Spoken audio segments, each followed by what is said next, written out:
Today, my brother and I are headed to the source, the Guinness Storehouse in Dublin, Ireland, where we'll learn the history of the beer and drink it from the highest bar in the city with panoramic views. This is Magellan, And this is Greyhound. where we make videos about epic road trips, kayaking, hiking, and other outdoor adventures. First things first, you have not had a Guinness unless you've had it in Ireland. It's not the same otherwise. Opened in 2000 from the original St. James Gate Brewery fermentation plant that was built in 1902, the Guinness Storehouse is the most popular tourist attraction in Dublin at roughly 1 million visitors every year.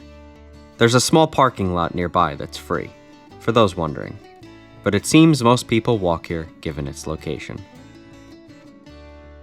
And there's that iconic harp. Once inside, you'll check in and begin your self-guided tour. As you head up the escalator, you'll see people checking out a large glass atrium. This glass atrium is made in the shape of a pint of Guinness and is 7 floors high. Apparently, it'd take 3 days to fill this giant pint. Count me in. You'll immediately see a large gift shop and this cool wall of all the different bottles and designs Guinness has used over the years. This seems to be an unofficial selfie spot. And now it's time to learn about the ingredients: water, barley, hops, and yeast. Around the exhibits, you'll be able to see, and definitely smell, the barley they used to make the beer. Maybe the waterfall's a bit overkill to highlight its role in the process, but it's pretty cool. There's also a section about Arthur Guinness, the founder of this delicious beer. You'll next head up some stairs to show what's done with those ingredients. Like roasting, which Guinness does all on site. Mashing, boiling, basically making that sweet wort. You'll even see some of the older equipment that was made to do so. If you're not familiar with how beer is made, this was a great simple breakdown. Lastly, they'll explain how nitrogen is necessary for that thick, creamy head. These guys have the best job in the world. On this floor, there's a small cafe in case you want to imbibe or eat too. This section showcases casks of Guinness, which were made on site. The brewery used to have their own lumberyard, smithy, carpentry shop, and more. These exhibits show how rail was used to transport the beer and expand its popularity. And now for the next floor, the tasting rooms. Yes, it is. Yes, it is indeed. Pretty cool. Here, give yourself a taster of that fine, delicious liquid, get a nice whiff from these flavor fountains around the room, and check out a Guinness portrait gallery. Afterwards, it's on to the next floor, which focuses on advertising.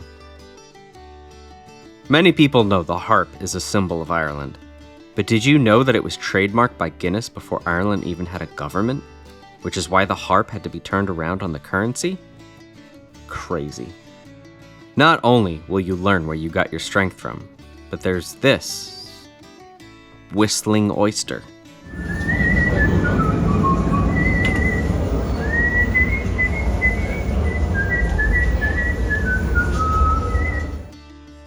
And this fish on a bicycle.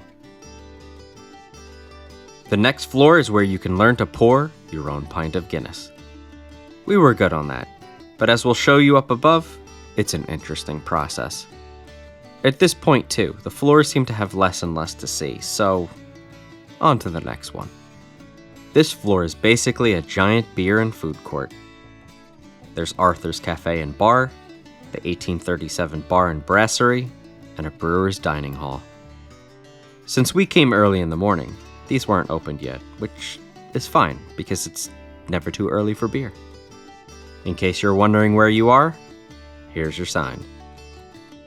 And now for the Gravity Bar. Dublin's highest bar has 360-degree panoramic views of the city with tables all around to enjoy. There's even inscriptions on the glass walls of places to see, like the large stadium Croquis Park, various churches, and the like. While here, you'll get a pint with your admission ticket. And now's a good time to explain the pour. You're not getting beer for at least 2 minutes. We'll spare you the wait in this video, but the idea is that the beer is poured from a 45-degree angle, up to the top of the harp in the glass, and will need 119.5 seconds for the 30 million nitrogen bubbles to escape, forming the thick creamy head before topping off. And then, the sláinte. Delicious.